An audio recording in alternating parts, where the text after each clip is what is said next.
Hi everybody, this is Dave Ford from the Atlantic Gold and Silver Centre. This is our first video blog, and I just wanted to talk about, since it's the first blog I'm doing, about the first time that I ever bought precious metals, and I think the experience relates to a lot of people, and thoughts and feelings they may have when they first buy precious metals as well. Now, I bought precious metals for the first time when I was back in the UK. It was back in the year 2000, and I picked up a little book in a financial bookstore.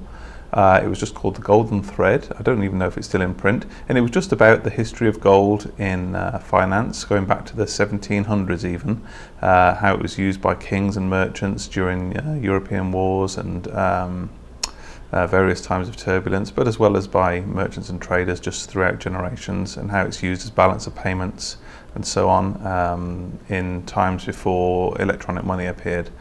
I read this little book through, and something gripped me that I couldn't quite fully understand at the time, but just that, you know, there was something about gold as an asset that I'd never really appreciated before. So I decided to look around for a local dealer. There was quite a few in London. I didn't want to order online. I really wanted to see what it was I was getting. And I bought a couple of Krugerrands, 1 ounce gold coins, and when I first went down and picked them up, in one hand I had a wad of British pounds at the time, and also in the other hand I held my 2 Krugerrands, and I looked at them, and there was something about the difference in the weight between 2 Krugerrands and the notes that I was paying for them with. And at first I thought, wow, these Krugerrands are really expensive.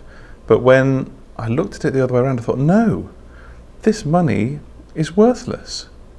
And suddenly it was like a light went on, and I had a, what can be called a paradigm shift in my thinking about what real value was.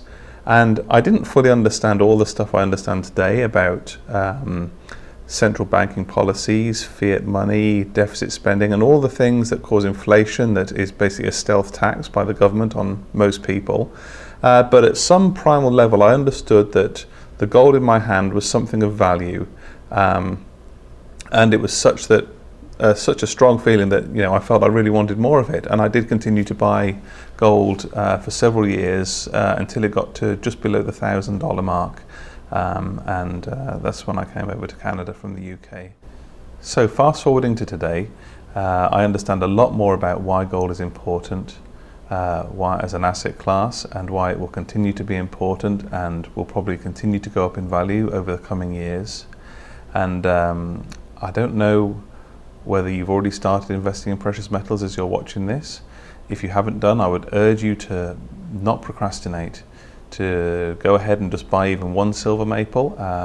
Once you have it in your hand, there's something tangible about it as an investment that really helps you concentrate and focus and understand what it is to own a real asset compared to a lot of the paper investments that are available in the world today.